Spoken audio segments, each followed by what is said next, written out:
அல்லேலூயா, அல்லேலூயா. கர்த்தருடைய பரிசுத்த நாமத்திற்கு மகிமை உண்டாவதாக. கர்த்தருடைய கிருபையினாலே ஆண்டவர் நம்மளை இம்மட்டும் ஆண்டவர் நடத்தி வருகிறார். ஆண்டவருக்கு ஸ்தோத்திரம்.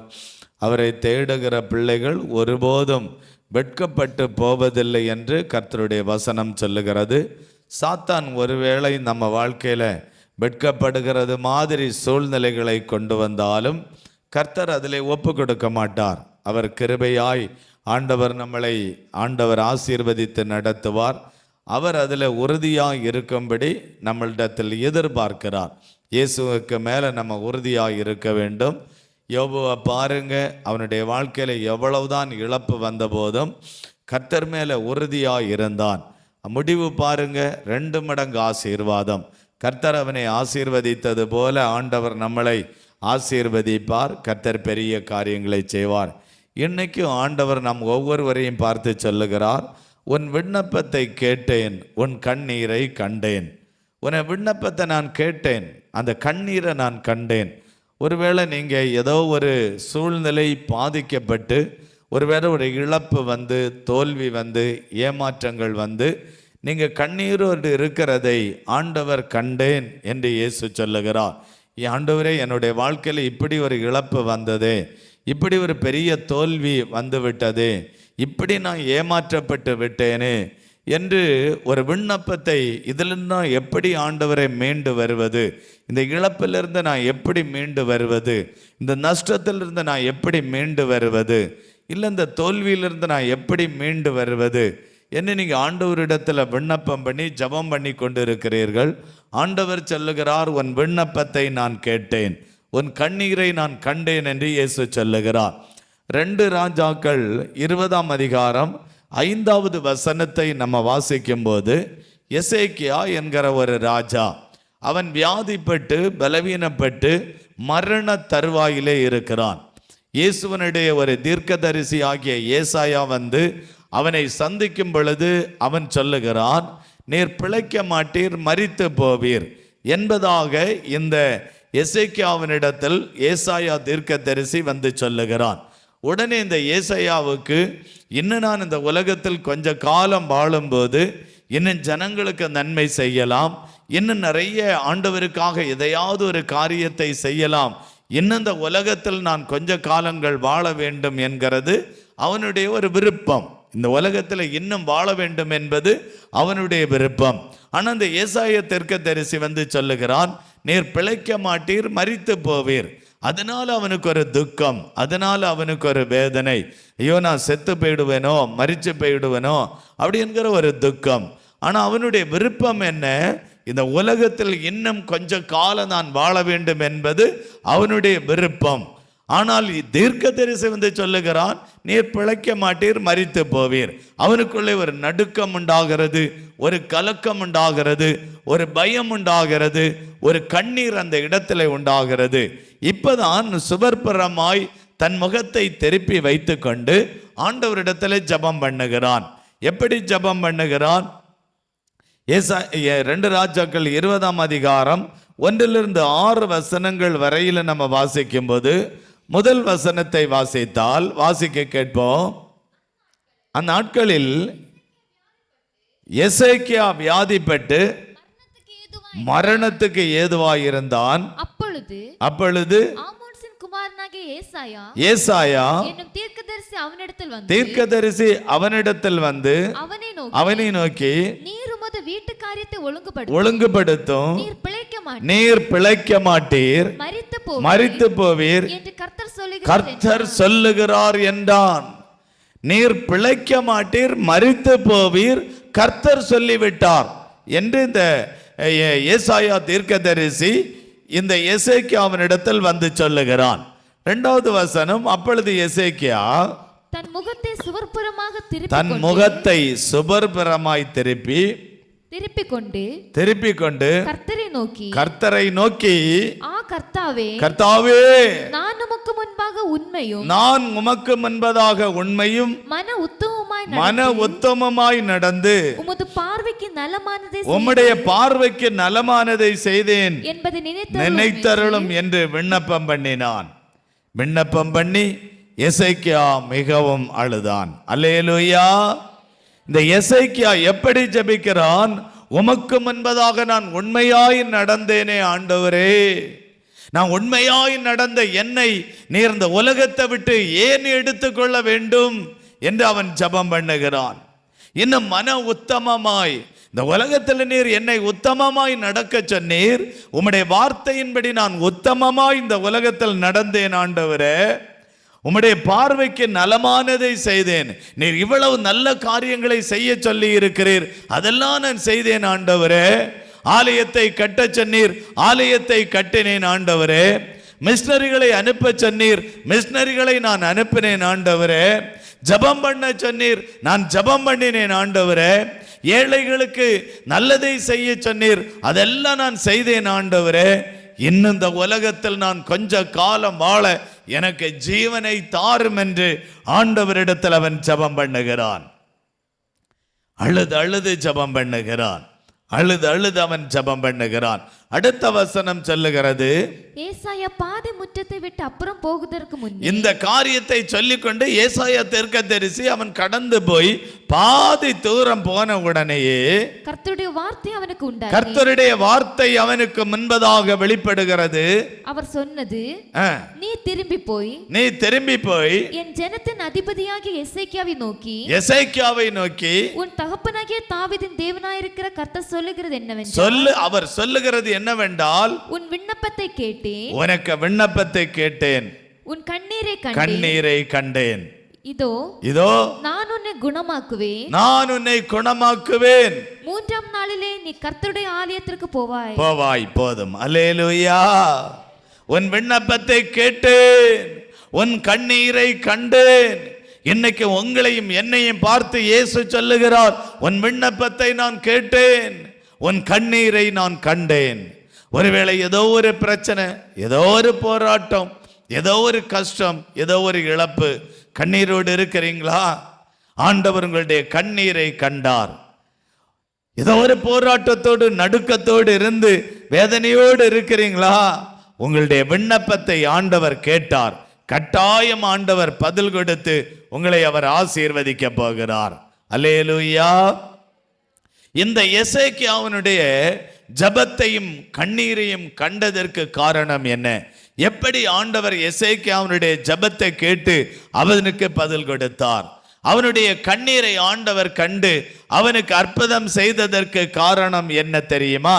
முதலாவதாக இந்த எசேக்கியா மனம் திரும்பி ஆண்டவரிடத்தில் விண்ணப்பம் செய்கிறான். மனம் திரும்பி ஆண்டவரிடத்தில் போய் விண்ணப்பம் பண்ணுகிறான். ஏசாயா 19 அதிகாரம் 22வது வசனத்தை நாம் வாசிக்க கேட்போம். ஏசாயா 19 அதிகாரம் 22வது வசனம். கர்த்தர் எகிப்தியரை வாதையினால் அடிப்பார். கர்த்தர் எகிப்தியரை வாதையினால் அடித்தார், அடித்து குணமாக்குவார். அவர்கள் கர்த்தரிடத்தில் மனம்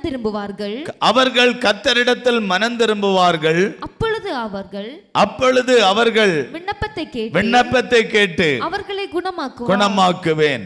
சில கடினப்பட்ட மனிதர்கள், சில கடினப்பட்ட சில காரியங்கள், அந்த இடத்துல இயேசு பாதைகளை அனுப்பித்தான் அவர்களை ரட்சிக்கிறார்.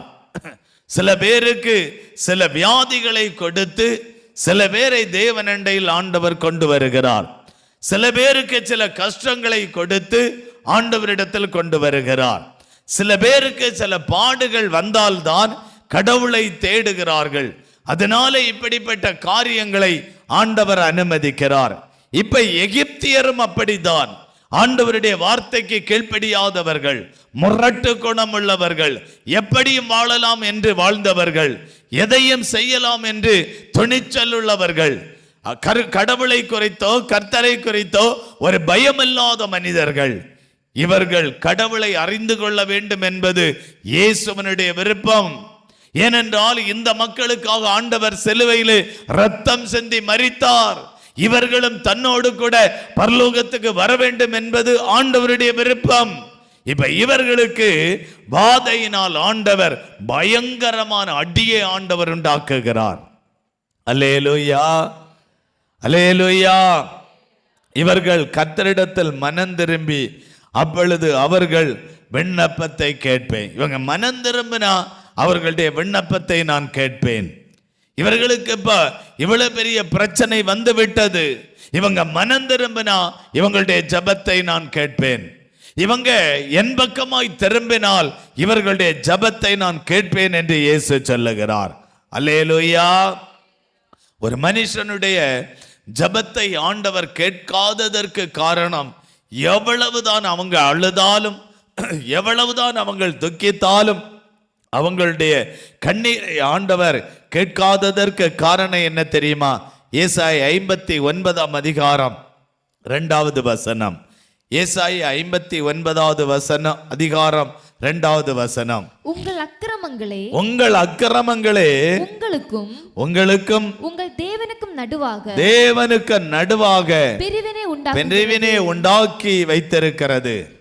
உங்கள் பாவங்களே அவர் உங்களுக்கு செவி கொடாதபடிக்கு அவருடைய முகத்தை உங்களுக்கு மறைக்கிறது. சிலருடைய அக்கிரமம் அவர்களுடைய அக்கிரமத்தின் நிமித்தம் தேவனுக்கும் மனிதனுக்கும் நடுவாக ஒரு பிரிவினை ஆண்டவர் உண்டாக்கி வைத்திருக்கிறார்.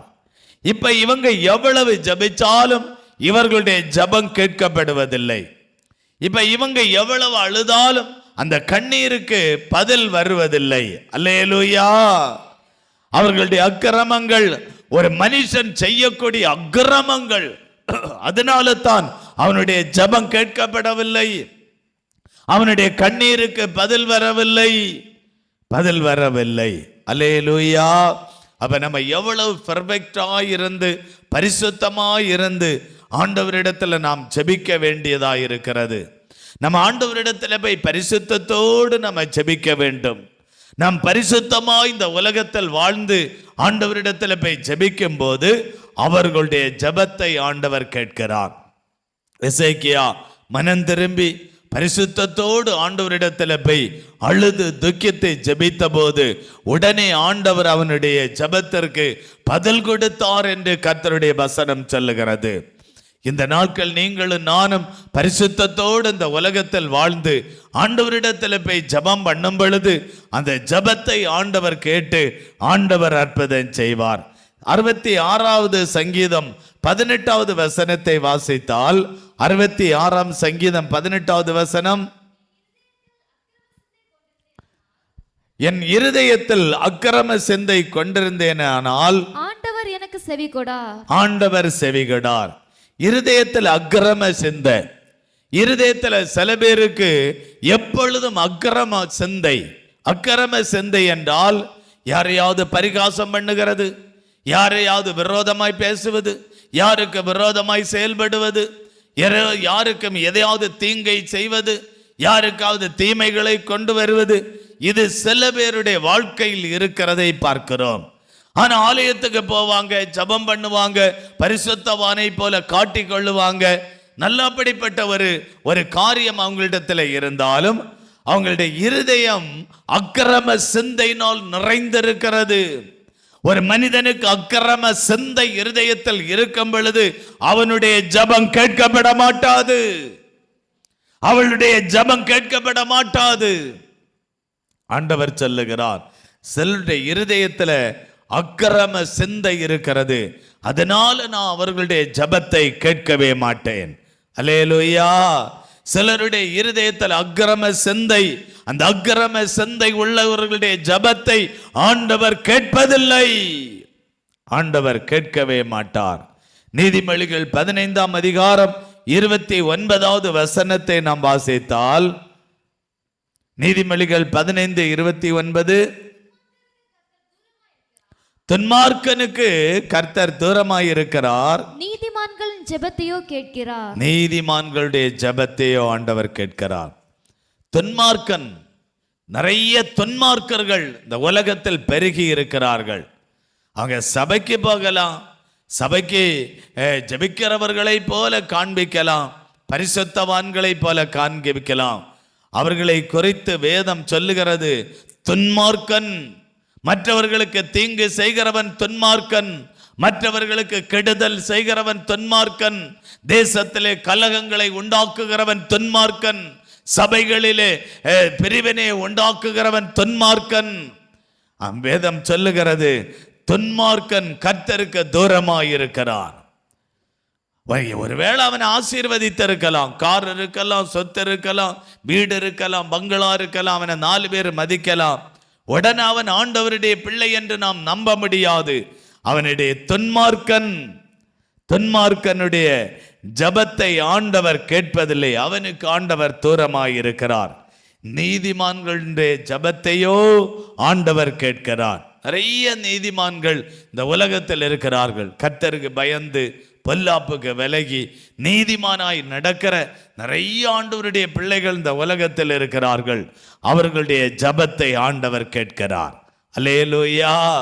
நீதிமானுடைய ஜபத்தை கேட்கிறவர், துன்மார்க்கனுக்கு ஆண்டவர் தூரமாயிருக்கிறார் என்று வசனம் சொல்லுகிறது.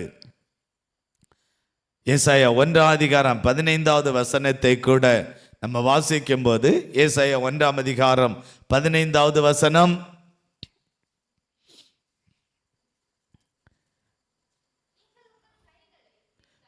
நீங்கள் உங்கள் கைகளை விரித்தாலும் என் கண்களை உங்களை விட்டு மறைக்கிறேன்.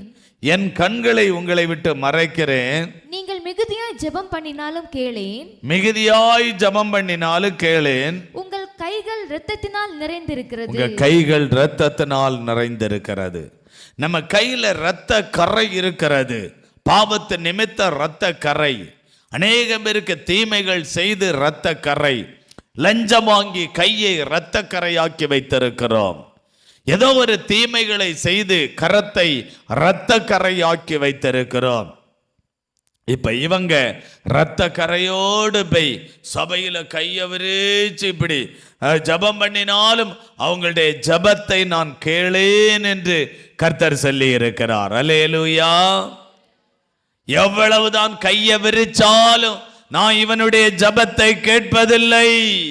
எவ்வளவுதான் கையை உயர்த்தி கையை விரிச்சு கையை அசைத்து ஜபம் பண்ணினாலும் இவனுடைய ஜபத்தை நான் கேட்பது இல்லை என்று கர்த்தர் சொல்லுகிறார். அல்லேலூயா. ஏன் ஆண்டவர் அவனுடைய ஜபத்தை கேட்பதில்லையாம்? அவனுடைய கரத்திலே இரத்த கரை இருக்கிறது. வட்டிக்கு வாங்கி ஏழைகளை ஒடுக்கின இரத்த கரை இருக்கிறது. ஏழைகளை பிழிஞ்சி கசக்கி அவர்களை காயப்படுத்தின இரத்த கரை கையில இருக்கிறது. மற்றவர்களை ஏமாற்றி கொள்ளையடித்து லஞ்சம் வாங்கி ஊழல் செஞ்சு ஏமாத்தின இரத்த கரை கையில இருக்கிறது. அவனுடைய ஜபத்தை ஆண்டவர் கேட்பதில்லை என்று கர்த்தருடைய வசனம் சொல்லுகிறது. அல்லேலூயா. என் கண்கள் அவர்களை மறைக்கிறதாம்.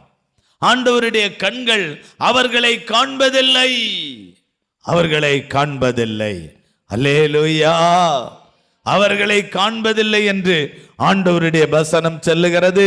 நீங்கள் மிகுதியாய் ஜெபம் பண்ணினாலும் கேளேன். சில பேர் மிகுதியாய் ஜெபம் பண்ணுவாங்க. எப்ப பார்த்தாலும் சர்ச்சில் பார்க்கலாம், எப்ப பார்த்தாலும் சபையில ஜெபம் பண்ணலாம், எவ்வளவு மணி நேரம் சபையில ஜெபம் பண்ணலாம். அவங்களுடைய ஜபத்தை நான் கேட்பதில்லை என்று கர்த்தர் சொல்லுகிறார்.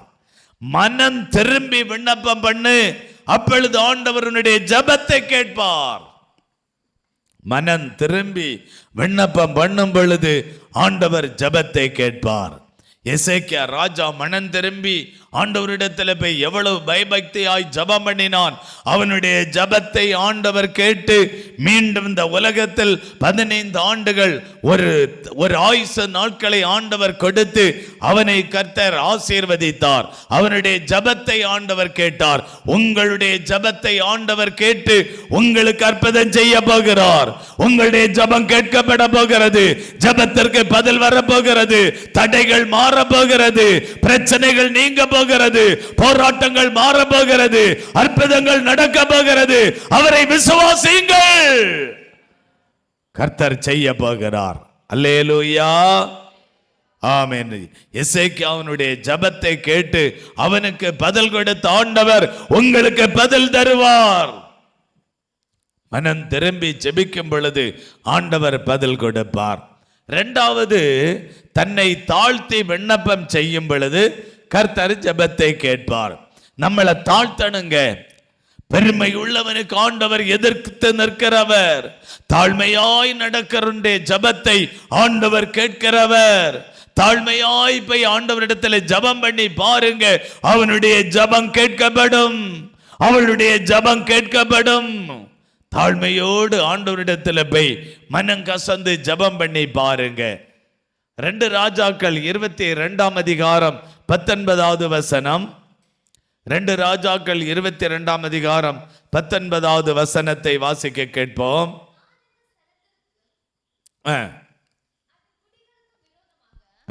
அவர்கள் பாலும் சாபமாவார்கள் என்று சொன்னது நீ கேட்டபோது உன் இருதயம் இளகி நீ கர்த்தருக்கு முன்பாக உன்னை தாழ்த்தி உன் வஸ்திரங்களை கிழித்து கொண்டு எனக்கு முன்பாக அழுதபடியினால் நானும் உன் விண்ணப்பத்தை கேட்டேன். நீ கர்த்தருக்கு முன்பதாக உன்னை தாழ்த்தி நீ அழுதபடியினால் உன் விண்ணப்பத்தை நான் கேட்டேன். ஆண்டவருக்கு முன்ன பயபக்தியாய் போய் உன்னை தாழ்த்தினபடியினால் உன்னுடைய விண்ணப்பத்தை நான் கேட்டேன் என்று இயேசு சொல்லுகிறார். இந்த எசேக்கியா ராஜா கர்த்தருக்கு முன்பதாக போய் தன்னை தாழ்த்துகிறான். ஒரு ராஜா என்கிற பெருமை அவனுக்கு இல்லை. இவ்வளவு கோடிக்கணக்கான மக்களுடைய ஒரு தலைவன் என்கிற அந்த பெருமை அவனுக்கு இல்லை. இன்னைக்கு அநேக மக்களை, ஜனங்களை பார்க்கிறோம். ஒரு கொஞ்சம் படித்திருந்தால் உடனே ஒரு பெருமை, ஒரு வேலை இருந்திருந்தால் உடனே ஒரு பெருமை. இந்த பெருமையோடு வாழ்கிறவனுடைய ஜெபத்தை ஆண்டவர் கேட்பதில்லை என்று வசனம் சொல்லுகிறது. அல்லேலூயா. பெருமை உள்ளவனுக்கு ஆண்டவர் எதிர்த்து நிற்கிறார். தாழ்மை உள்ளவனுக்கோ ஆண்டவர் கிருபை அளிக்கிறார். தாழ்மை உள்ளவர்களுக்கு ஆண்டவர் கிருபை அளிக்கிறார். எசேக்கியாவுக்கு ஆண்டவர் கிருபை அளித்தார். ஒரு வியாதியோடு இருந்த எசேக்கியாவுக்கு ஆண்டவர் கிருபை அளித்தார். ஒரு கிருபை அளித்தார். உங்களுக்கும் அவரிடத்திலிருந்து கிருபை உண்டாகும்படி கர்த்தர் கிருபை செய்வார். உங்களுடைய ஜெபத்தை ஆண்டவர் கேட்டு கிருபை செய்வார். அல்லேலூயா. லூக்கா 18ஆம் அதிகாரம் 9வது வசனத்தை நம்ம வாசிக்கும் போது, அங்க நீதிமான் என்று நம்பி மற்றவர்களை அற்பமாய் எண்ணின சிலரை குறித்து ஆண்டவர் ஒரு ஓமையாய் சொல்லி இருக்கிறார். ஆண்டவரிடத்துல வந்து நீதிமான மாதிரி காட்டுறாங்க. இன்னைக்கு சில மனிதர்களை பாருங்க, சபையில போய் நீதிமான போல, என்ன போல நீதிமான் யாரும் இல்லை, என்ன போல நீதிமான் இந்த உலகத்தில் இல்லை, நான் தான் பெரிய நீதிமான், நான் தான் ஒரு பெரிய நீதிமான், இப்படி நான் தான் ஒரு பெரிய நீதிமான் என்று தன்னை நீ நீதிமானாய் காண்பிக்கிறாய். தேவனுடைய பார்வையில் 2 பேர் ஜெபம் பண்ண போறாங்க.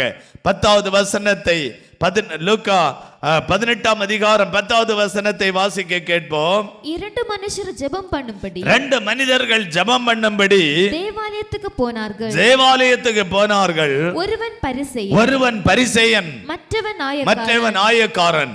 2 பேர் தேவாலயத்துல ஜெபம் பண்ண போறாங்க. ஒருவன் பரிசேயன், இனி ஒருவன் ஆயக்காரன். பரிசேயன் எப்படி ஜெபம் பண்ணுகிறான்? 11வது வசனம்.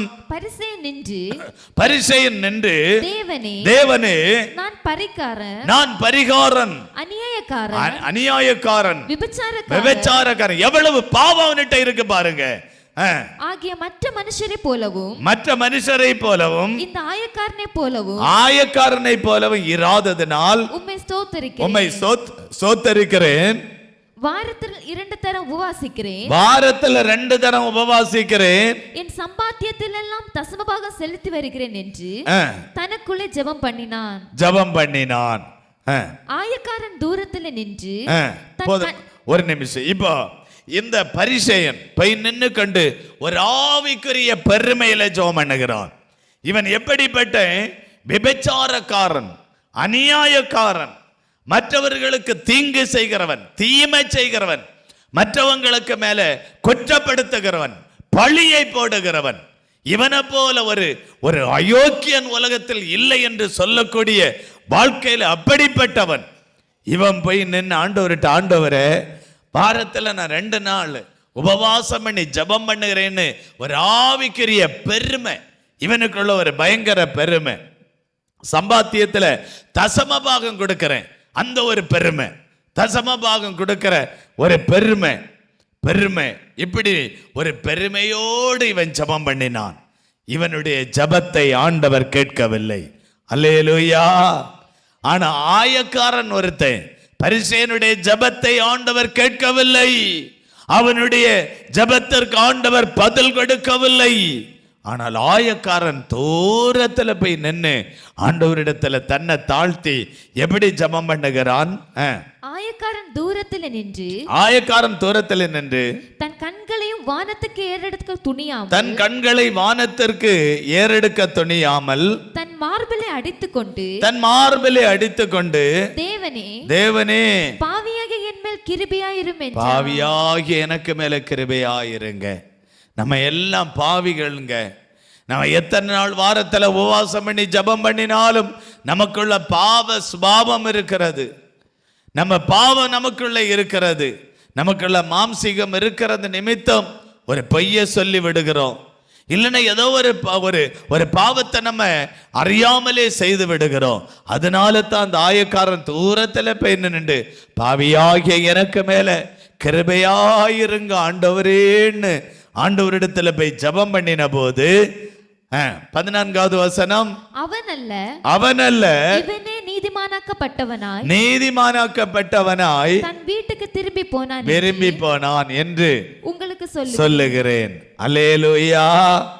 அவன் அல்ல, இந்த பரிசேயன் அல்ல, இந்த ஆயக்காரன் தூரத்தில் நின்று ஆண்டவரே நான் பாவி, எனக்கு மேல கிருபையாயிருங்க அப்படின்னு போய் ஆண்டவரிடத்துல ஒரு ஜெபம் பண்ணின உடனே ஆண்டவர் அவனுடைய பாவத்தை மன்னித்து இவன் மேல் பரிசுத்த ஆவியின் அபிஷேகத்தை ஊற்றி அவன் அல்ல இவனே நீதிமான் என்கிற ஒரு அபிஷேகத்தை ஆண்டவர் கொடுத்தார்.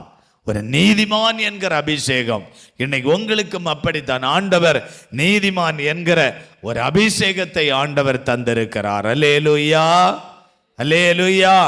மூன்றாவது, அந்த எசேக்கியாவினுடைய ஜெபம் கேட்கப்பட்டதற்கு காரணம் என்ன தெரியுமா? உபவாசத்தோடு தேவனை அவன் துதித்தான். உபவாசத்தோடு அவன் ஆண்டவரிடத்தில் ஜெபம் பண்ணுகிறான். உபவாசம் பண்ணி ஆண்டவரிடத்தில் ஜெபம் பண்ணுகிறான். எஸ்ரா 8ஆம் அதிகாரம் 23வது வசனத்தை வாசிக்க கேட்போம். எஸ்ரா 8ஆம் அதிகாரம் 23வது வசனம். எஸ்ரா 8ஆம் அதிகாரம் 23வது வசனம். அப்படியே நாங்கள் உபவாசம் பண்ணி எங்கள் தேவனிடத்திலே அதை தேடினோம், எங்கள் விண்ணப்பத்தை ஆண்டவர் கேட்டருளினார். அல்லேலூயா, அல்லேலூயா. நாங்கள் உபவாசம் பண்ணி எங்கள் தேவனிடத்துல நாங்கள் ஜெபம் பண்ணினோம், ஆண்டவர் எங்கள் ஜெபத்தை கேட்டார். மாசத்துல ஒரு நாளைக்கு உபவாசம் பண்ணி ஜெபம் பண்ணுவது அது நல்லது. வாரத்தில் அல்லது ஒரு நாளைக்காவது உபவாசம் பண்ணி, ஒரு வாரத்தில் ஆண்டவர் 7 நாட்களை தந்திருக்கிறார். ஒரு நாள் ஒருவேளை உணவை நம்ம மாற்றி வைத்து கொண்டு ஆண்டவரிடத்துல ஜெபம் பண்ணும்போது நம்மளுடைய ஜெபத்தை ஆண்டவர் கேட்கிறார். அல்லேலூயா. நாங்கள் உபவாசம் பண்ணி எங்கள் தேவனிடத்துல அதை தேடினோம், கர்த்தர் எங்கள் விண்ணப்பத்தை கேட்டார். இப்ப அந்த எசேக்கியாவுக்கு உபவாசம் பண்ணி ஜெபிக்கிற ஒரு பழக்கம் இருந்தது. அந்த உபவாசம் பண்ணி ஜெபிக்கிற ஜெபத்தை ஆண்டவர் கேட்டு அவனுக்கு ஆண்டவர் அற்புதம் செய்தார். நீங்கள் நான் உபவாசம் பண்ணி ஆண்டவரிடத்தில் ஜெபம் பண்ணும் போது கட்டாயமாய் ஆண்டவர் ஜெபத்தை கேட்டு நமக்கு அற்புதம் செய்வார். அல்லேலூயா, அல்லேலூயா. உபவாசம் பண்ணி நம்மளுடைய ஜெபத்தை ஆண்டவர் கேட்கிறவர். உங்களுடைய ஜெபத்தை ஆண்டவர் கேட்கிறவர். இந்த எசேக்கியாவினுடைய விண்ணப்பத்தை கேட்டார். அவனுடைய கண்ணீரை ஆண்டவர் கண்டார். அதற்கு காரணம், முதலாவது அவன் மனம் திரும்பி ஆண்டவரிடத்துல போய் மனங்கசந்து அழுது ஜெபம் பண்ணி ஆண்டவரிடத்தில் இந்த அற்புதத்தை பெற்று கொண்டான். 2வது, தன்னை தாழ்த்தி ஆண்டவரிடத்துல போய் ஜெபம் பண்ணி ஆண்டவரிடத்தில் இந்த அற்புதத்தை பெற்று கொண்டான். 3வது, உபவாசத்தோடு ஜெபம் பண்ணி ஆண்டவரிடத்திலிருந்து அந்த அற்புதத்தை பெற்று கொண்டான். நம்ம எல்லாரும் கண்களை மூடி ஜெபிப்போமா? நம்முடைய ஜெபத்தை ஆண்டவர் கேட்டு நமக்கு அற்புதம் செய்ய போகிறார். ஹல்லேலூயா. இரத்த கோட்டைக்குள்ளே நான் நுழைந்து விட்டேன், இனி எதுவும் அணுகாது, எந்த தீங்கும் தீண்டாது. இரத்த கோட்டைக்குள்ளே நான் நுழைந்து விட்டேன், இனி எதுவும் அணுகாது, எந்த தீங்கும் தீண்டாது. நேசரின் இரத்தம் என் மேலே நெருங்காது சாத்தான், நேசரின் இரத்தம் என் மேலே நெருங்காது சாத்தான். பாசமாய் சிலுவையில் பலியானார், பாவத்தை வென்று விட்டார். இயேசு பாசமாய் சிலுவையில் பலியானார், பாவத்தை வென்று விட்டார்.